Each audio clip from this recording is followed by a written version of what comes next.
So I just want to say welcome and thank you for everybody coming here tonight. I'm sure there's a lot of other things you could be doing, and it's nice to have you here. Um, so again, my name is Dr. Zeegen. I'm the head of the joint replacement program here at UCLA. Just a little bit about myself. I'm local, born and raised. I grew up in the San Fernando Valley out in Calabasas, and as you can see, I spent a lot of time at UCLA, undergrad, med school, residency, and then I was in Boston for a couple years, where I did a couple fellowships, one in orthopedic oncology, and then one in joint replacement surgery. And then I actually came back and was full-time faculty here for a couple years after that, and then left and was in private practice for about 15 years out in the San Fernando Valley. And then about a year ago, I was asked to come back and head up the joint program, and so here I am. So just a little bit more about myself. Anyway, so my practice is predominantly focused on hip and knee replacements. I do about 600 joint replacements a year, so that ends up being about 12 surgeries a week. I specialize in anterior hip replacements, less invasive knee replacements, and as a fellowship trained surgeon and being here at UCLA, we get a lot of complex revisions or redo surgeries that we do. And I also do, a fair amount of knee arthroscopies and take care of quite a bit of hip fractures. So it's a pretty busy practice, and pretty much occupies the majority of my time, in addition to having 3 kids at home that take up the rest of my time. So, as you all know, people nowadays are getting older, but they're not necessarily becoming inactive. This is very typical of what I see, patients who are in their 70s and 80s and staying active. If you look at the life expectancy in the United States, as time has gone by, people are living longer, and that's probably due to advances in the health care that we provide, and dietary changes, and increased activity levels. So people are living longer. And people don't want to give up their active lifestyle. We see people that like this are doing yoga, playing basketball, gymnastics, running, even a little wrestling. So we have lots of people staying very active. The problem is that when people start to wear out their joints, it can put a real damper on what they can do. So that's where I come in terms of trying to be able to help them get back on with their life. So when we talk about osteoarthritis, it's a very common entity, probably one of the most common reasons people visit a doctor in the United States. It affects over 20 million Americans over the age of 45. Typically a little bit higher incidence in women than men. It accounts for over 7 million visits to the doctor per year. And it's projected that by the year 2030, over 100 million Americans from the baby boomer age will be over the age of 55, and 60 million people will have some degree of osteoarthritis. So it's very prevalent and something that I see all the time. So when we talk about arthritis, the most common type of arthritis we talk about is osteoarthritis. And that's what's shown in this illustration. And osteoarthritis is basically just your wear and tear, the cartilage on the ends of the bones. We don't have a pointer here, do we? If you look here, normally this white glistening surface should be the smooth cartilage that covers the ends of the bones that allows the bones to move freely against one another. But when people develop osteoarthritis, the cartilage starts to wear out, and you get these areas where there's bone that's uncovered, and in severe cases you get to be bone on bone. All right.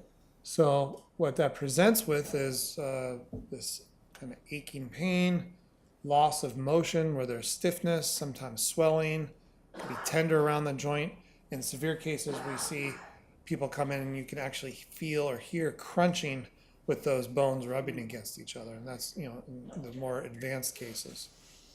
So when we look at this is Medicare data that we have, and we look at the incidence of the number of hip and knee replacements that are done, and we're right here at that arrow at 2018, and you can see if we go all the way back to 13 years ago, the number of procedures being done was kind of a flat rate here. But as people, as I mentioned, are getting older, we're seeing a rapid increase in the number of hip and knee replacements that are being done.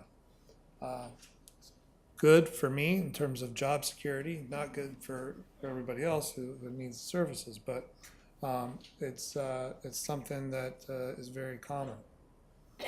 So when people come to me and their joints are wearing out, and we talk about options for treatment, as a surgeon, you know, hip and knee replacement is something that ends up being discussed. And I would say, in my experience, people tend to be afraid or anxious, or, you know, they're not quite sure they're ready to go ahead and proceed with surgery. And these are the most reasons, you know, what's going to happen after the surgery? How much pain am I going to be in? What's the recovery process going to be like? How long is it going to take for me to recover? How much physical therapy am I going to have to do? How is it going to keep me out of work or away from taking care of my kids or a loved one? You know, these are things I get asked every day. Then what are the risks? You know, what could potentially go wrong? And then, you know, more practical questions like, well, how long is the implant going to last? Is it going to last 5 years, 10 years, 20 years? And what kinds of things can I do with a hip or knee replacement? Can I continue doing all the activities I was doing before? So these are things that we discuss all the time, and we can talk about them later if you have questions.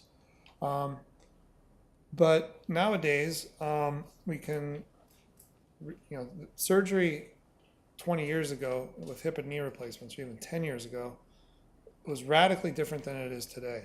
And I think the advances we've made have to do with a couple of things. One is just surgical approaches, particularly in the hip, which I'll talk about a little bit later.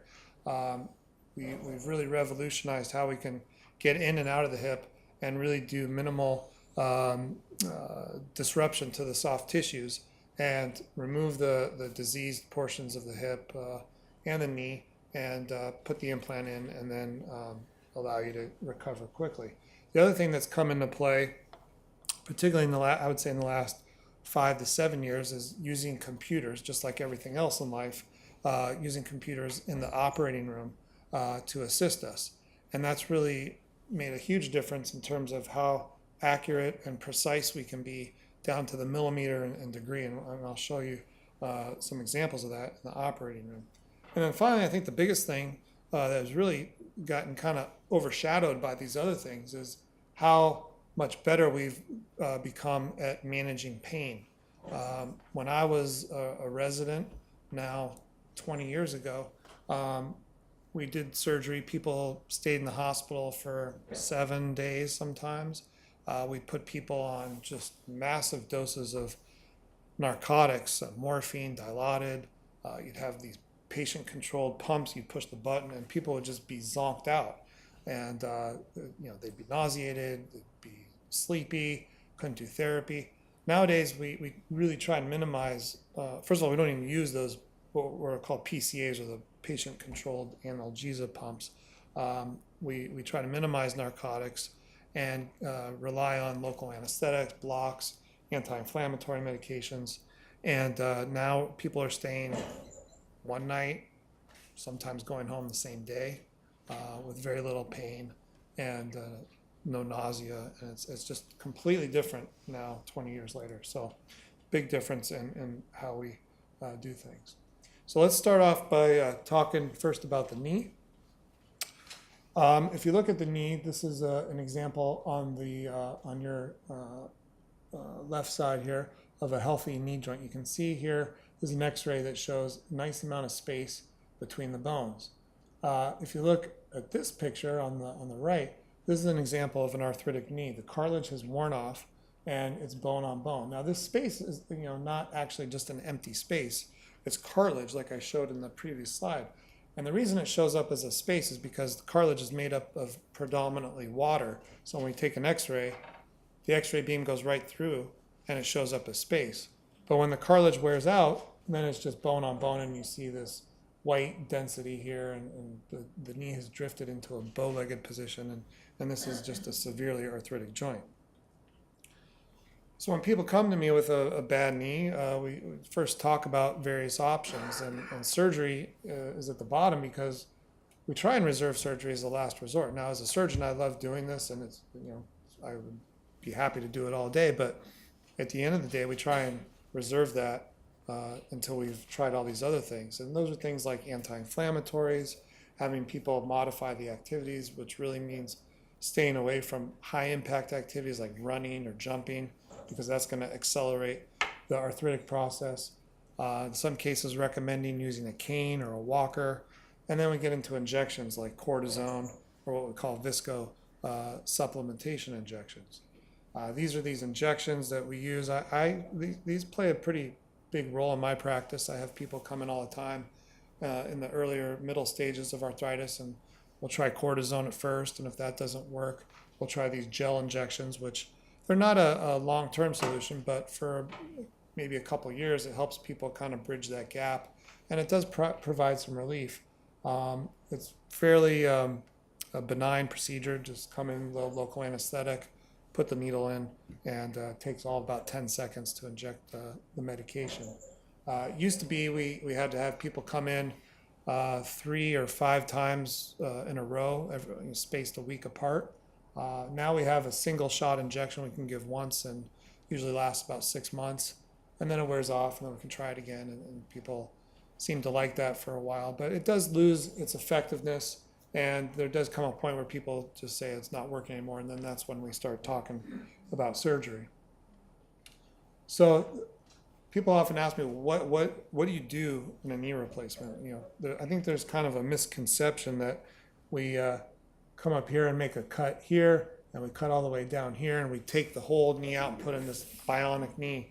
It's really a kind of a misnomer. Instead of being called a knee replacement, it really should be called a knee resurfacing. Kind of think of it like capping a tooth. What we're doing here is we're opening up the knee, and we make this incision here, and we move the kneecap to the side, and then we have the surfaces of the bone exposed, and we have these special jigs, and we just shave off about 1 centimeter of the bone and cartilage with using a saw, and then kind of sculpt the rest of the end of the femur.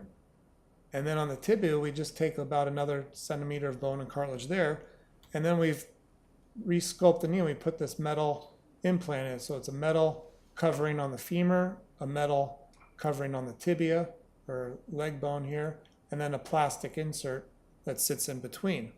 And again, it shows up as a space here, not because there's truly a space, but because the plastic, the x-ray goes right through it when we take it, and it shows up as a space. So this is the final end product of a good-looking knee replacement. In the old days, we used to make these very big incisions and go from way up high in the thigh all the way down to mid leg, and we'd make this huge incision in the capsule and come all the way around. Nowadays, we've gotten better in terms of making the incision smaller. So again, we used to go way up high and come all the way down. Now we go just above the kneecap and then just right about at the what we call the tibial tubercle. And then instead of making this big incision in the quadriceps, we can come up just very little or kind of skirt this way into the muscle and do what's called either a mid-vastus approach or even what's called a sub-vastus approach, and really avoid getting into the quadriceps, because when you cut into the quadriceps, that can really cause a lot of pain and limited mobility and dysfunction for many weeks after the surgery. So this is an example of a patient of mine. This was her knee that was done about 20 years ago. You can see this nice long scar, and this is a more modern scar that goes a little less. And again, it's not the size of the incision, but it's what we do underneath with the capsule and the muscles and everything that really makes the big difference. So again, it's smaller incisions, less muscle trauma, and usually leads to shorter hospital stay, less pain, People are able to get back to work more quickly. This is a patient 3 weeks after a knee replacement. You can see how well they're bending the knee, basically getting full range of motion quite quickly. Other things that we can do that are less invasive are a partial knee replacement. This is about 10% of my practice. It's a good option for people who present with arthritis in just one particular part of the knee. Most commonly, it's in what we call the medial or inner side of the knee, where the cartilage wears out. And if the lateral side and the cartilage behind the kneecap is still in good condition, we can go ahead and just replace this part. And that is a lesser invasive procedure. People often go home that day. The recovery is on the order of a few weeks, and people are very happy with it. But you have to be very selective on who you do this on, because if you do it in too many patients and they have arthritis in some of these other areas of the knee, they end up progressing pretty quickly and aren't happy and come back and we have to convert them from a partial to a total. In fact, I literally just finished about an hour ago converting somebody from a partial to a total for that very reason. So that can happen. This is what's really exciting to me, is the computer in the operating room. You can see this looks very high tech.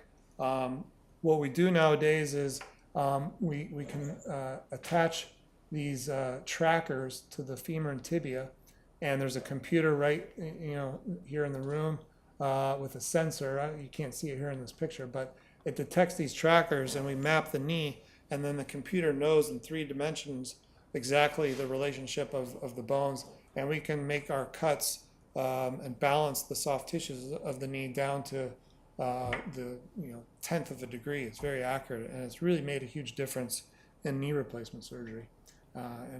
We have it here. We use it on all the knees, and it's made a big difference in terms of the accuracy and precision. So here's a. All right, go ahead and bend your knee for us. This is a video of a patient in the recovery room right after knee replacement surgery. And you can see how quickly they can get their knee moving. Fabulous. Good. Good. Straighten it all the way up. Push it down. Do what? Push it all the way down for me. Good. And then this is somebody 2 days after a knee replacement. Good morning. Good morning. How you feeling? Great. How's your new knee? My knee is perfect. Okay, good. Let's see, can you lift your leg straight up off the table? Excellent.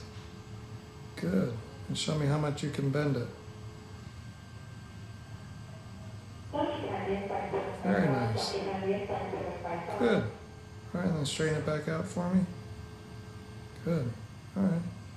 And let's see you get up and let's walk down the hall. Okay, should I lower my leg to walk? Yeah, oh yeah. I do think I did Pilates for a long time, and I think that probably helps with your core and your muscles. You ready? Yeah, come on out here. Let's see you walk. Very nice. Let me just have you go down the hall that way. Great. Very nicely done.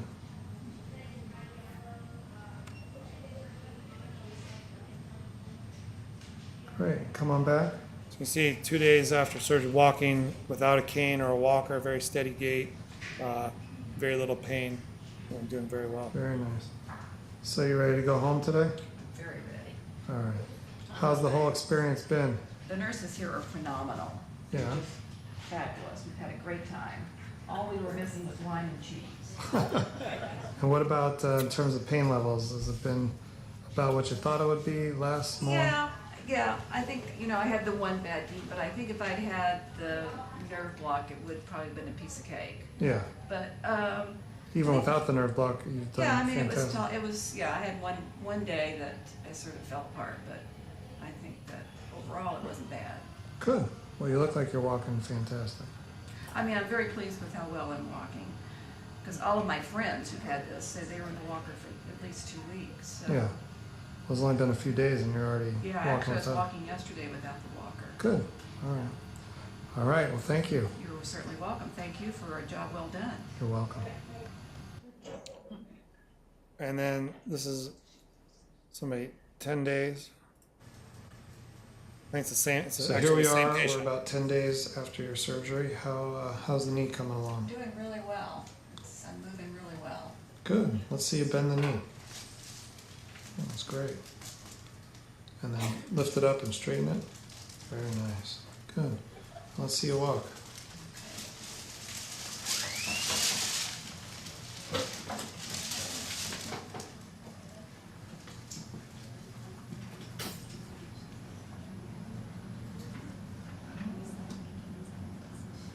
Very nice. Looks great. I try to walk a little slow so I don't develop a limp. Yeah, no, you're walking great. Yeah, I'm sorry. Very nice. It was like the way it came across. All right. Thank you. Thank you for touching. So you can see, I mean, people recover nowadays fairly quickly after the surgery. Let's talk about the hip. So the hips, pretty straightforward in terms of the surgery. We're basically replacing the ball and socket. So if you look here in this diagram, when the cartilage is worn out, and this is what's called the femoral head, the essence of a hip replacement is we make a cut here and we remove the ball. And then on the socket, we just ream away a little bit of the remaining cartilage and we put this metal cup into the socket, and then a plastic liner sits in there. And we put a stem down in the femur and put a new ball on it, and now we have a new ball and socket joint. So this is kind of the before and after. You can see here, this is an arthritic hip, the cartilage is all worn out. And basically what we're trying to do is just put the ball and socket in, but keep the relationship between the femur and the pelvis exactly the same.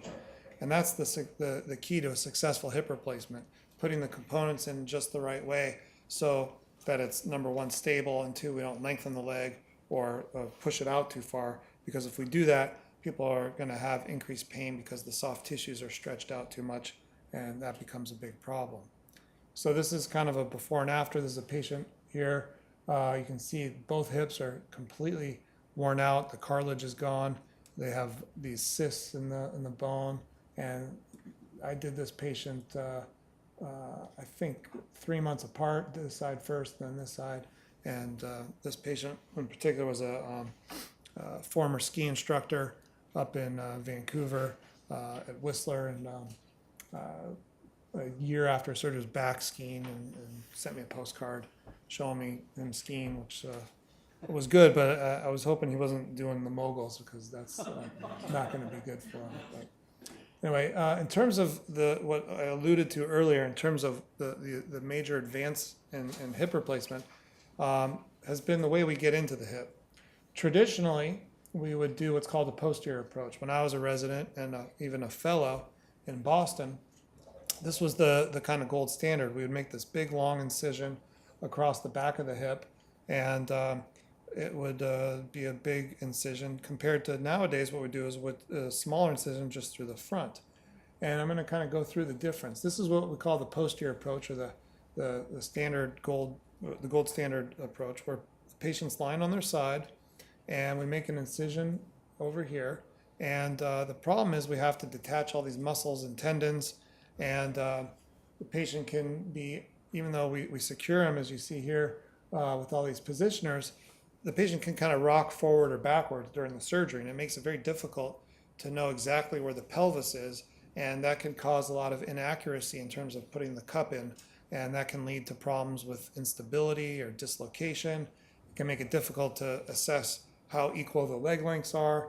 And then afterwards, we have to have people follow what we call posterior hip precaution, so that the ball doesn't pop out of place.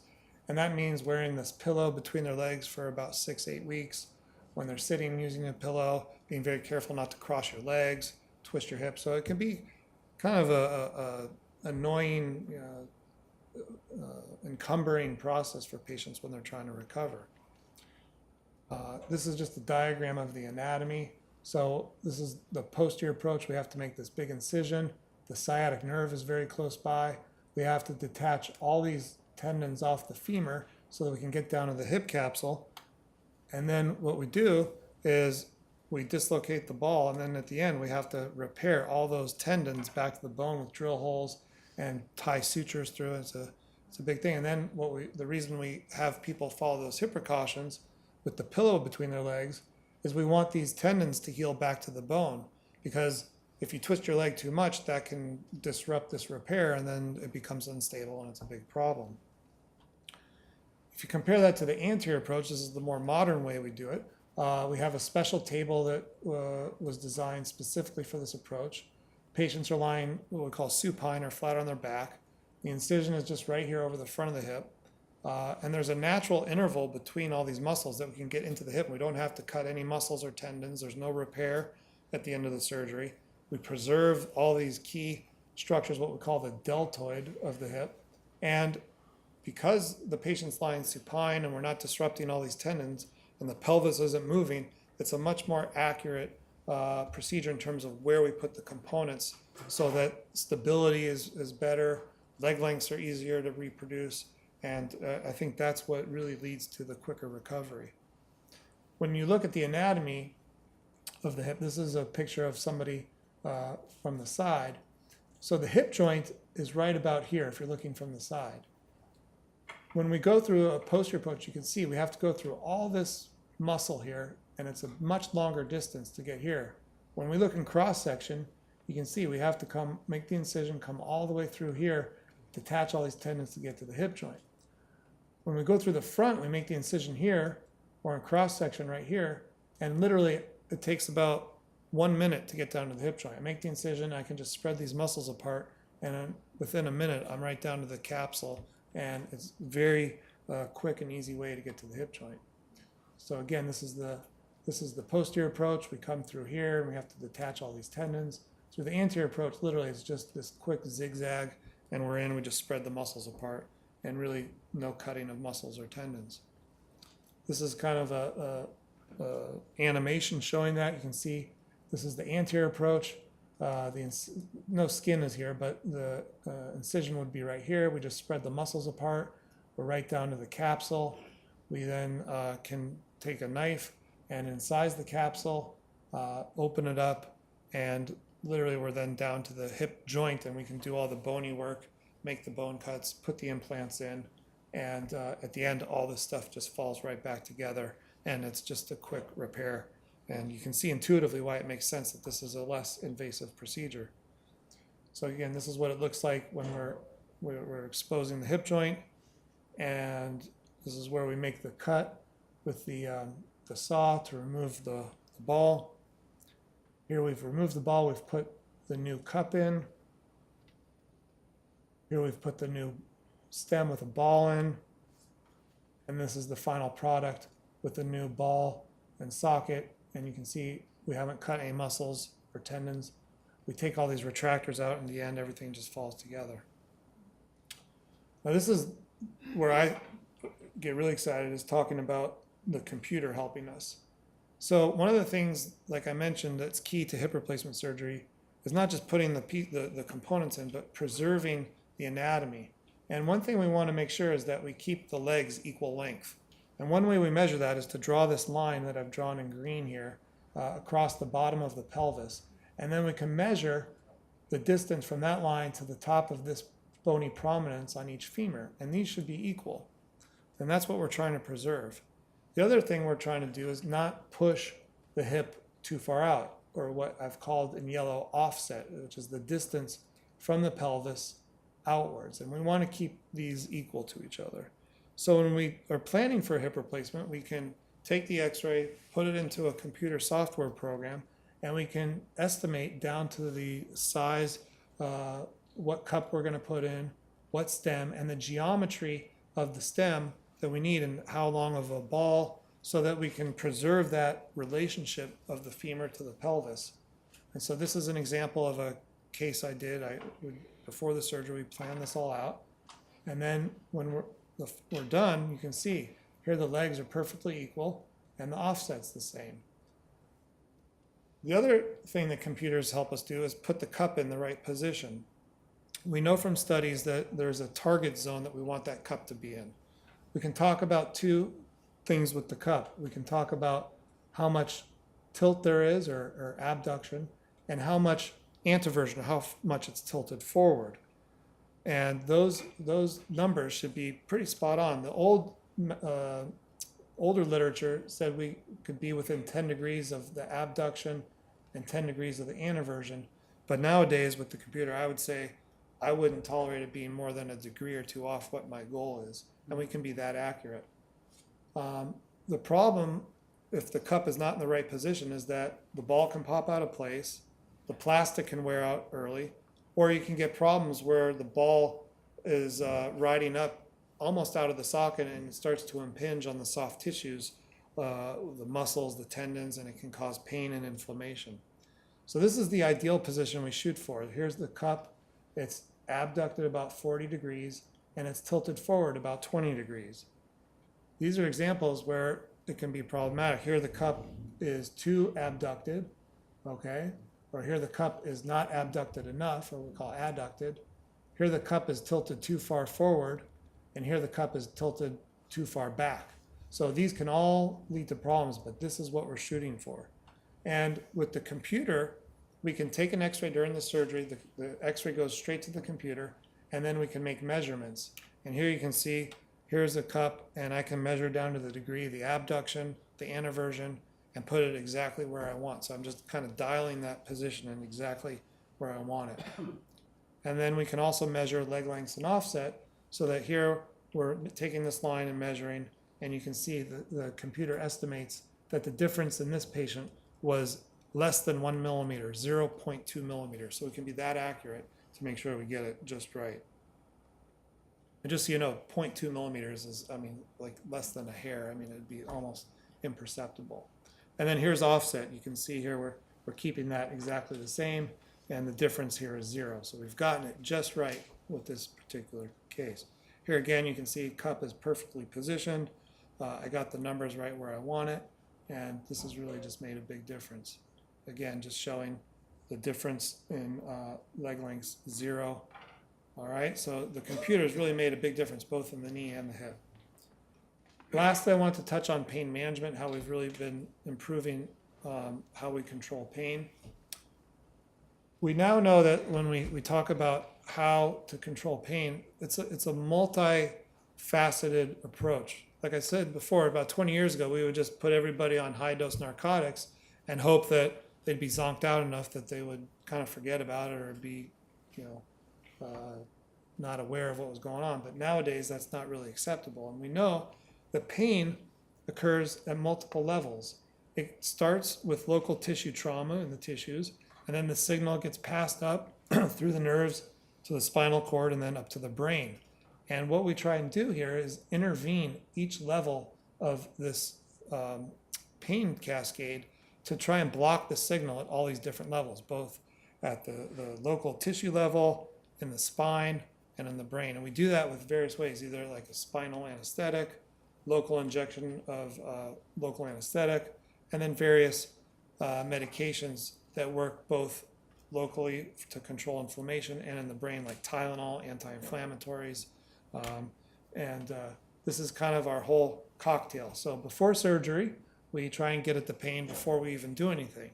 We give people a small dose of a pain medication called OxyContin, Tylenol, and Celebrex. And then in the operating room, then people get a spinal anesthetic to numb them up from the waist down.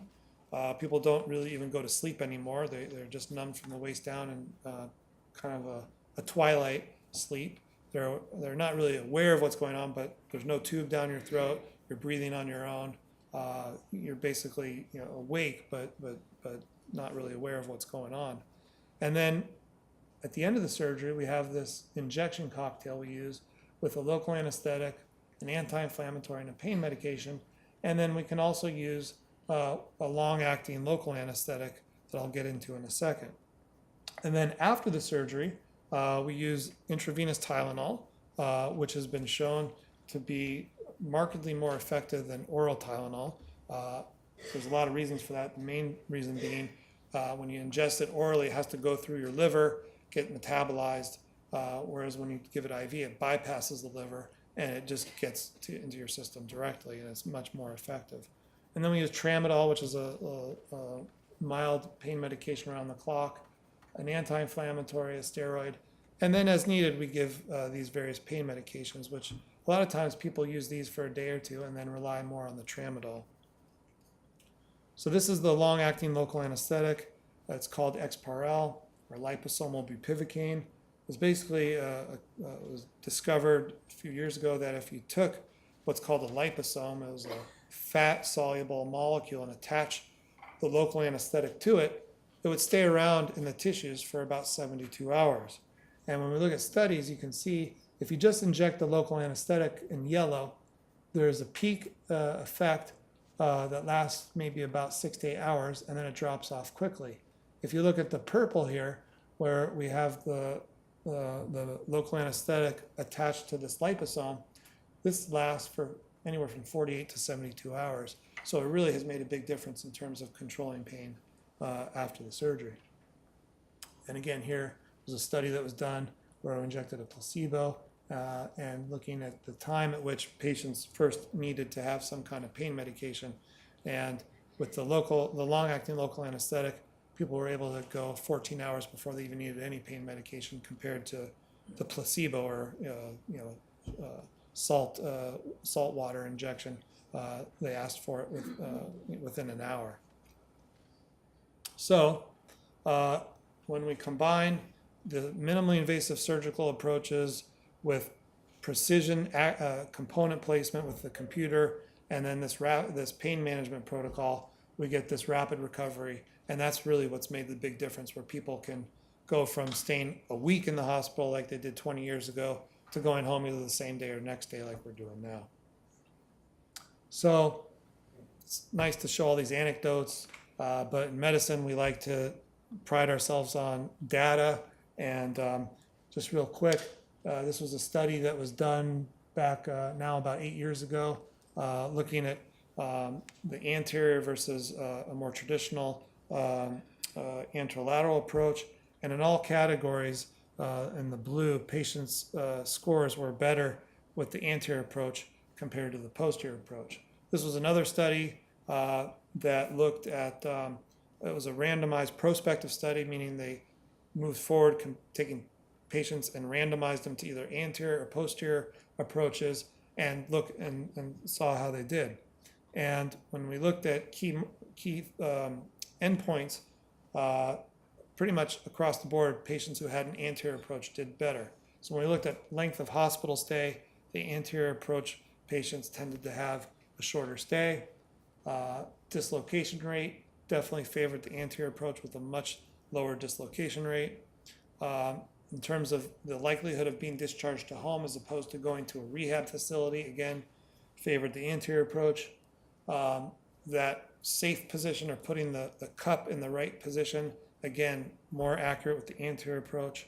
All right, so you had your hip replaced yesterday, is that correct? So again, all that data shows pretty conclusively that there is definitely an advantage to doing it through the front. So I'll show you this video of this gentleman who had his hip done through the anterior approach. That's correct. How are you feeling so far? I'm feeling really good, and I just wanted to say that I'm surprised at how well I feel, and I'm in absolutely no pain other than maybe the incision itself when I roll over on it, but that's it. It's great. Good. Well, can you show us, can you lift your leg up a little bit there? Great. That's fantastic. All right, well, we're going to get you up and walk with the therapist in a second. So I'm looking forward to it. All right, good. All right, there you go. Yeah, I can tell this is right a lot better than it was before. I mean, I feel like I'm standing up straight right now, where I used to hunch over, and I mean, I'm not even favoring that leg. Look, I don't want to do too much, but I'll just stand on that leg. That's not a problem at all for me. Yeah, great. Before taking a shower, didn't work that way, you know. So Okay, so not bad for your first day after surgery. no, this is what I was looking forward to yesterday. I would have got up yesterday, to tell you the truth. Good. But they said, no, this is your surgery day. You can't get up on the first day. And, so I had to listen to the nurses. So All right, well, I'm glad you're doing great. yeah, I could probably do this faster. I don't really think that's a good idea, but I mean, literally, I could probably speed up and go. And this is somebody the second day after surgery. I don't think the sound's too good on this one, so it's hard to hear. Yeah. They want me to use the walker, but I'm really.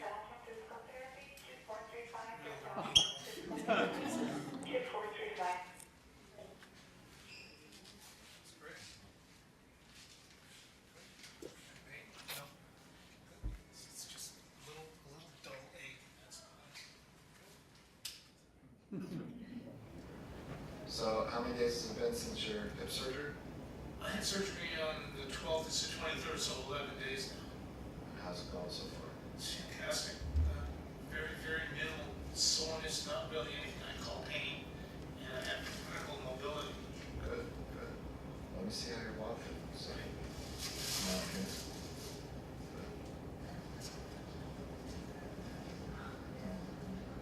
Come on back. Fantastic. Feels good. It's an incredible.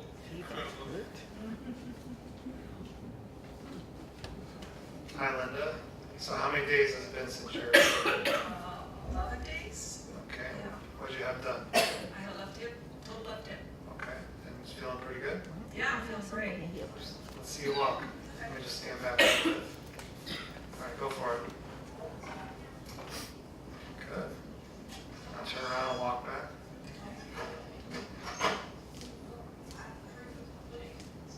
That looks great. All right. All right. So, how many weeks has it been since your hip replacement? 3 weeks. All right. How's everything going? Everything's going great. Good. No complaints. It feels great. Good. Would you say that the recovery has been fairly easy, difficult? How would you characterize it? The recovery has been way faster, better than I could ever imagine. I thought I'd be laid up for months. This 3 weeks and up walking around without a cane is just amazing to me.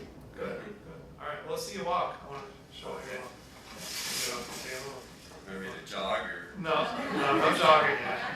You can go to the right. Let me watch you walk down the hall. Very nice. Come on back. Good. How's it feel? feels great. Good. Yeah, just a little stiffness, but other than that, I feel good. Good. All right. Hi, Cheryl, how are you? I'm not gonna. In the interest of time, I'm good. she's sweet, but she's gonna talk forever. So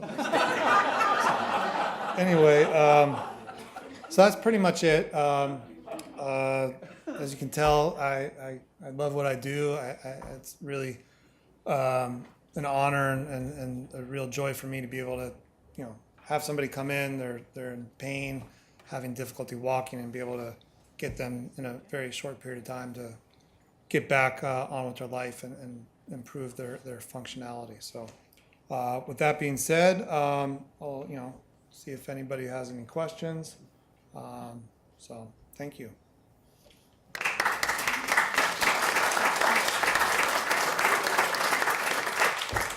Yes. On the knee replacement, someone told me that after knee replacement, you can't kneel anymore. Are there certain things you can't do after a knee replacement? Well, in terms of kneeling, excuse me? So the question was that can you kneel after a knee replacement? Can and is it comfortable are kind of two different things. You can do it. I have patients that do it. The problem is that if you feel your knee, there's not a lot of padding between the skin and the knee joint. The knee is a very superficial joint. So the scar and the healing under there can be kind of sensitive, particularly when there's metal right there. So a lot of patients find it uncomfortable to kneel on it. But in answer to your question, you could do it, but not everybody tolerates it well. Yes. Same question for the hip. Can you? What you can and cannot do. So pretty much what I tell all my patients after either a hip or knee replacement is you can pretty much do whatever you can tolerate, except what we recommend you avoid doing is anything high impact activity, so running or jumping. And that's really to protect the implant. The implants aren't really designed to withstand repetitive high impact activities because the plastic is the rate limiting part in both the hip and the knee, and that will wear out prematurely. The data we have shows that on average, a hip or a knee replacement should last anywhere about 15 to 20 years if people take good care of it. If not, if you're out running and jumping, then that could definitely be shortened in terms of how long it's going to last. But aside from running and jumping, I have people that are very active after joint replacement surgery, cycling, swimming, skiing, hiking, all kinds of activities, doubles, tennis. So you can be very active. Yes, all the way in the back. Can you ever kneel with the knee, and what's keeping you from it? Well, again, you can kneel. Functionally, the knee will bend enough to allow you to kneel on it, but a lot of people find it uncomfortable to kneel on it because there's not a lot of soft tissue padding between the knee joint and the skin. So when they kneel on it, it can be uncomfortable. What do you put in the knee? What's in the knee? Well, like I showed in the picture, it's a combination. I didn't get here earlier. Oh, okay. Well, I can go back and do it all over again if you want. No, I'm just kidding. What's holding it together? Well, the implants are made out of metal, and then there's plastic that's in between, and we cement the knee implants in place. On the hip, we generally don't use cement. We wedge those in there, and then the bone grows onto it. Oh, I see. How long will last the plastic? How often do you need to repeat the surgery? Every 10 years, every 15 years, every 20 years? Well, again, if the patient takes good care of it and follows our guidelines and stays away from high impact activities, the data we have is showing that the latest generation of implants should last 15, maybe even 20 years. So if you go all that amount of time and the rest of the implant is holding up well, it can be a simple operation where we just go in and take the plastic out and put a new plastic in, and we do that. And if you say high impact activity, does it mean that you cannot run, but you can ski? So What can you do? high impact, think of it, the general rule of thumb to kind of keep it simple is anything where you always have one foot on the ground, okay? If you look at the difference between walking and running, the difference is that in mid stance in running, both feet are off the ground. And when you land, the amount of force with your whole body weight coming down is significantly higher than if you're walking where you always have one foot on the ground. So that's considered, that's kind of the main difference between the two. You can ski, just generally recommend staying away from mogul skiing where you're bouncing off the top of the moguls. But I have lots of patients that ski with hip replacements or snowboard. Yeah. Yeah, for an option for knee treatments, anything with stem cell, I've read reading about. And Yeah. also, what would you recommend to do prior to knee replacement that would help with the muscles around the knee? So we get asked a lot about stem cells or PRP or platelet-rich plasma injections. You've probably read a lot about it. There are certain orthopedic conditions where there's been large studies that have demonstrated those types of injections are beneficial, but those are generally soft tissue conditions. So tendinitis, so think of like rotator cuff problems or Achilles tendinitis or tennis elbow. Those injections have been shown to be helpful in those conditions. However, for arthritic conditions where, like I showed in the lecture, that the cartilage is worn off on the ends of the bone, those injections have not been demonstrated to have any beneficial effect. And it makes sense. I mean, you're asking the body to regenerate normal cartilage, undo the deformity that's developed, get rid of all the bone spurs. It's not feasible. So if you go on the American Academy of Orthopaedic Surgery website, there are clinical guidelines published, and one of the key ones there states that the Academy cannot endorse the use of platelet-rich plasma or stem cell injections for the use of for the treatment of osteoarthritis. Yeah. Walking up and down stairs, any problems?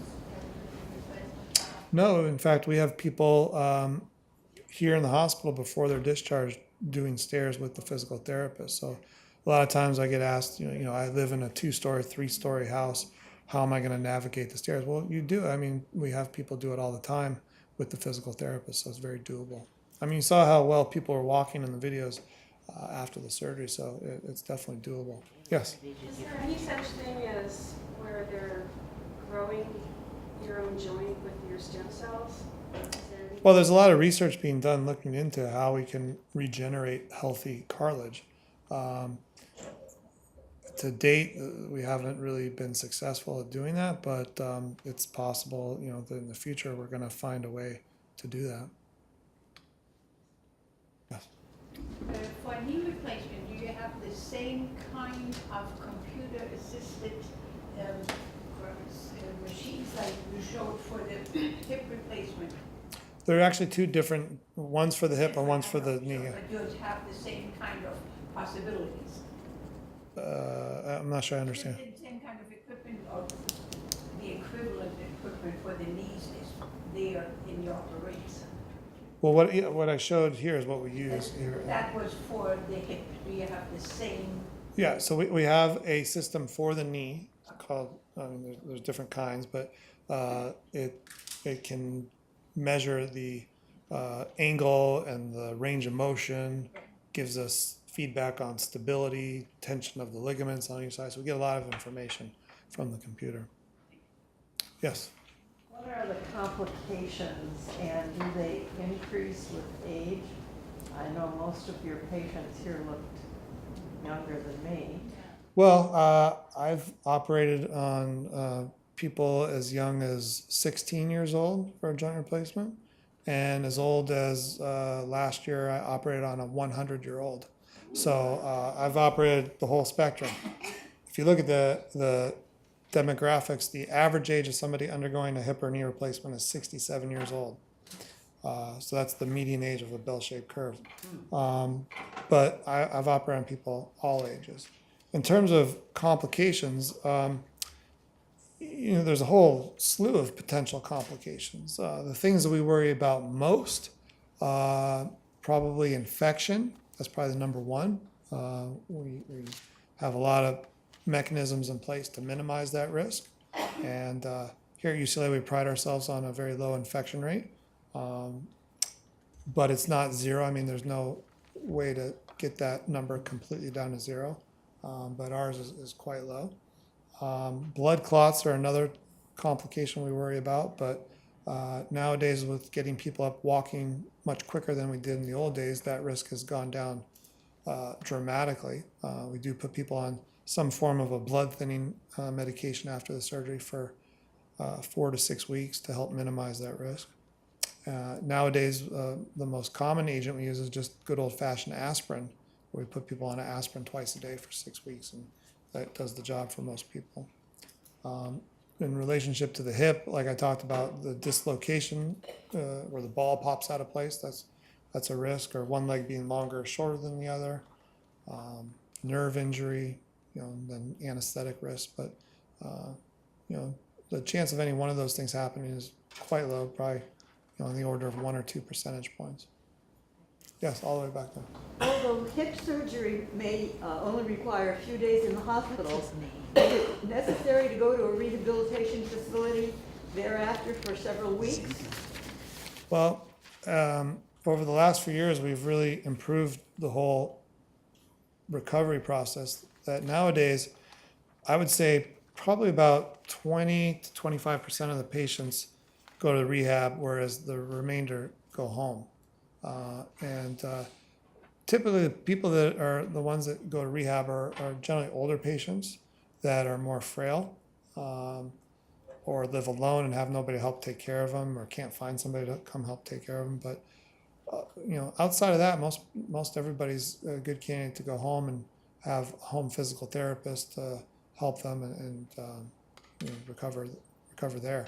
I prefer, as we all do, for people to be at home. It's a more familiar environment, it's cleaner, it's safer, less risk of infection. Yes? Does Medicare or any of the insurance companies have control over the kinds of materials that you can use as a replacement? No, they don't have They're control. all the same? Well, I mean, there's a whole, it's a big industry. I mean, joint replacement is $1 billion a year industry. So we're talking about lots of money.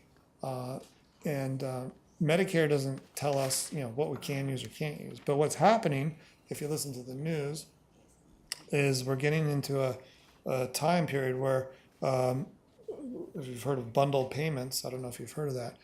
Basically, Medicare or some of the other payers like Anthem, Blue Cross, Blue Shield, they're saying, okay, instead of the hospital or the doctor saying to Medicare, well, this is our fee, and you pay it, and then Medicare saying, well, this is our allowable fee, and paying the doctor, and then paying the hospital, and then paying the therapist. They're saying, you know what?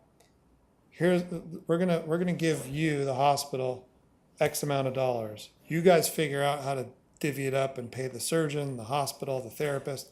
And so with that, we're all having to work together to try and figure out what's the most cost-effective way to deliver this type of care.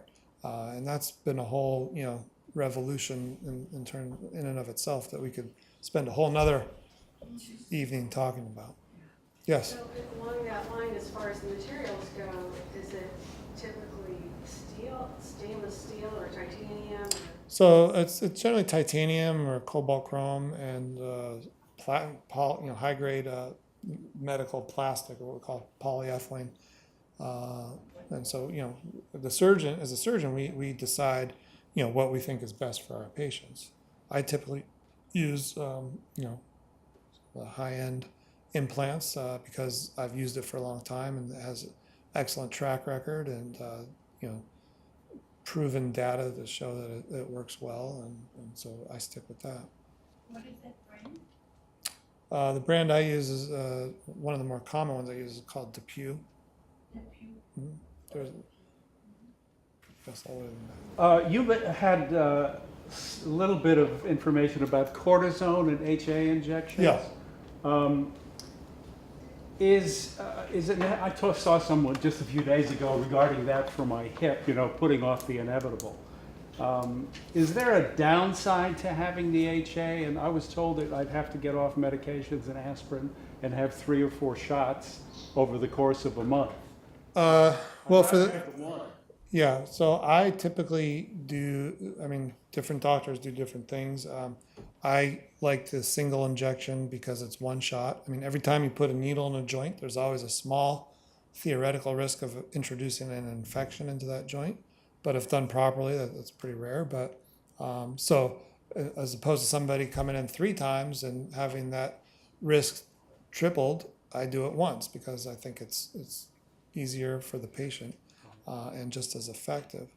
In terms of getting off aspirin or blood thinners, I don't require people to do that. I inject people all the time who are on Coumadin, Plavix, aspirin. The needle we use is so small that we don't get into issues with bleeding, so we don't require people to come off those medications.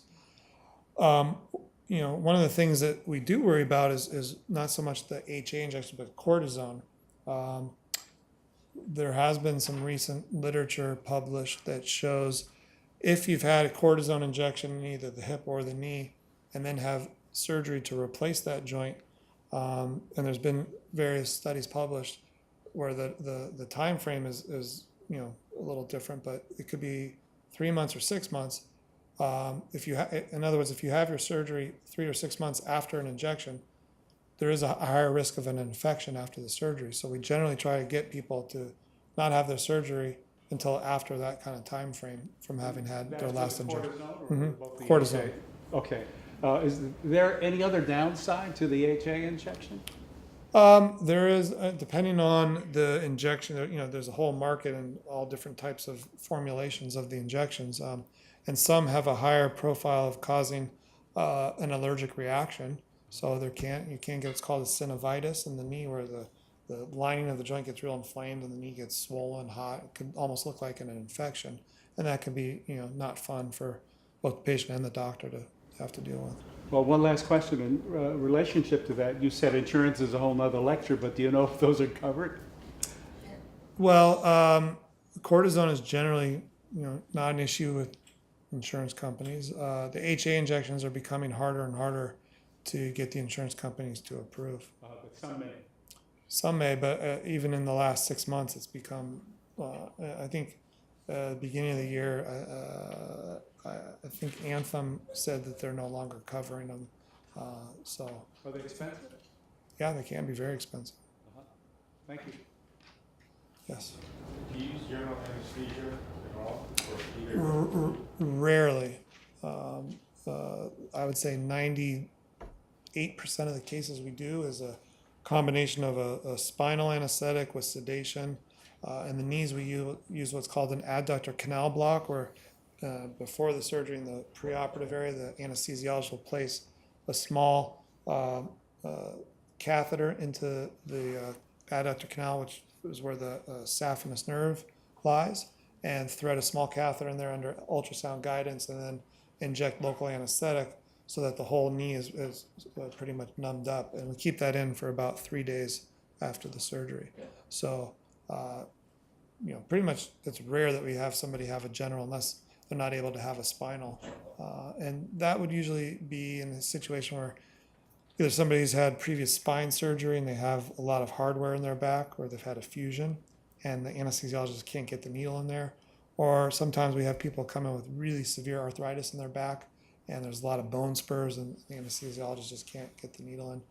Or somebody's got, significant cardiovascular disease, and we're concerned that when we put the spinal in, it could, lower their blood pressure so much that it could, put too much stress on their cardiovascular system. But it's pretty rare these days. I would say the majority of the cases, people are not having a general. Yes. You do partial knee replacement? Yeah. Very many? Like I said, it's about 10% of my surgical. Yeah. All right. How long does last the procedure? The knee replacement, how long lasts the operation? The operation itself, how long does it take? Generally, the hips and knees take anywhere from about an hour to an hour and 15 minutes. So it's not very long. We typically do about 6 a day here. If you use localized hormone replacement, do you have to stop it before your surgery? Localized hormone replacement? Patches or rings or? You're talking about like estrogen replacement therapy? Yeah. We do generally recommend trying to hold off on those. There is some evidence to suggest that could increase your risk for blood clot formation after the surgery. So try and have people stay away from that.